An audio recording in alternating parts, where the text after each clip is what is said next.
A new mutant team called 3K, including Cassandra Nova, intends to turn powerless humans into mutants to replace the X-Men.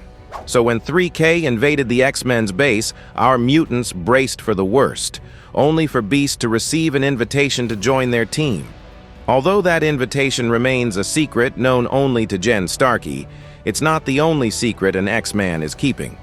Ben Liu, a mutant created by 3K, is hiding out with the X-Men after faking his death.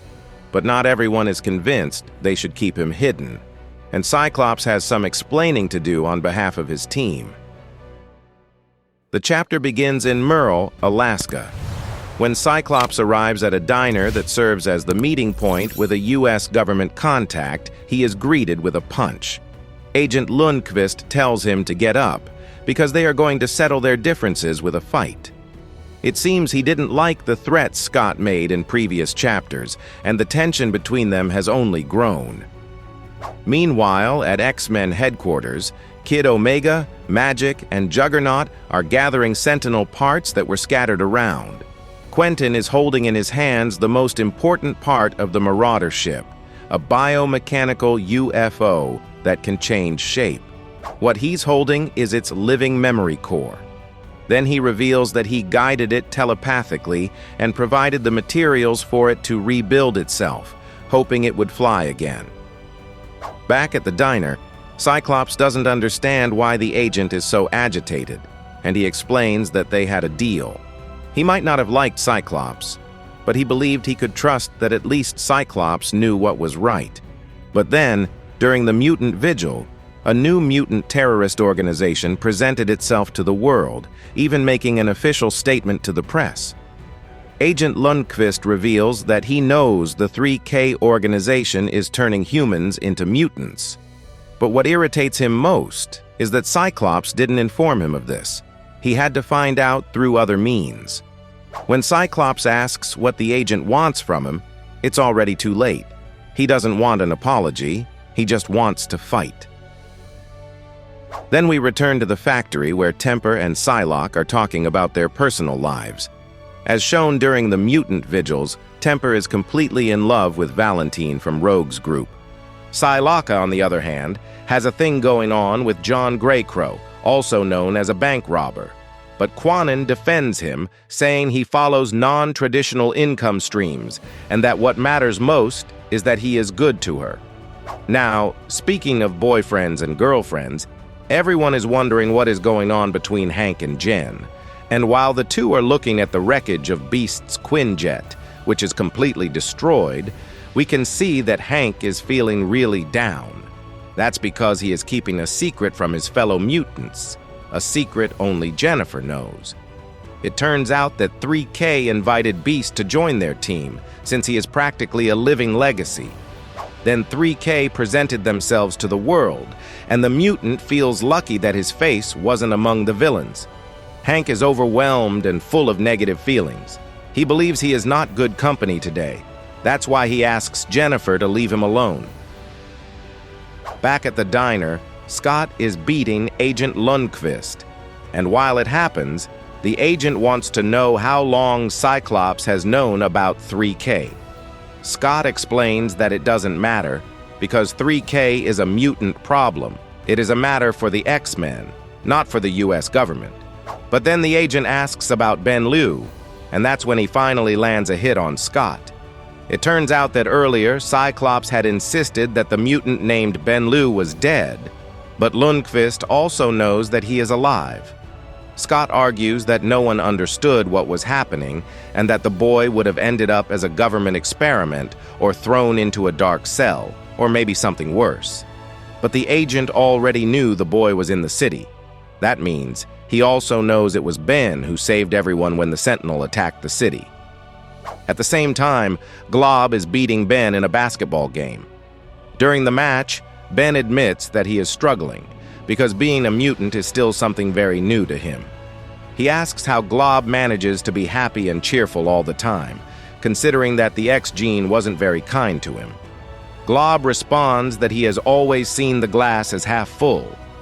Now he is an X-Man, and that is one of the coolest things someone can be. Besides, back in the Brotherhood of Mutants, he got a piece of advice from Taskmaster that he has never forgotten. Good girls might not like the skull face look, but bad girls love it. That's when Glob realizes that Ben is actually worried because Scott went to meet with Lungfist, who they believe knows Ben is alive. But Glob assures him that Scott is very good at negotiations. However, when the scene cuts back to the diner, we see that Scott is now taking a serious beating from the American agent. He keeps saying that Scott should not have hidden anything from him. They were on the same side, they both wanted Xavier to be captured, and the agent even said where Charles could be found. But now 3K has used people as lab rats, and they could have stopped it. They could have saved lives. Cyclops argues that the agent could not even stop Scott, knowing where he lived, so he would not have been able to stop 3K. Then their fight is interrupted when local police chief Robbins enters the diner and announces that both of them are under arrest for property damage and disturbing the peace. Agent Lundqvist still tries to act like the superior officer, saying it is a federal matter, but Chief Robbins does not waste time. She tasers both of them, and they go straight to the ground. Meanwhile, back at the factory, the X-Men are all gathered and having dinner. Naturally, they miss their team leader and ask about Cyclops. Then Kid Omega uses his telepathic powers and finds out that Scott got into trouble and is in jail.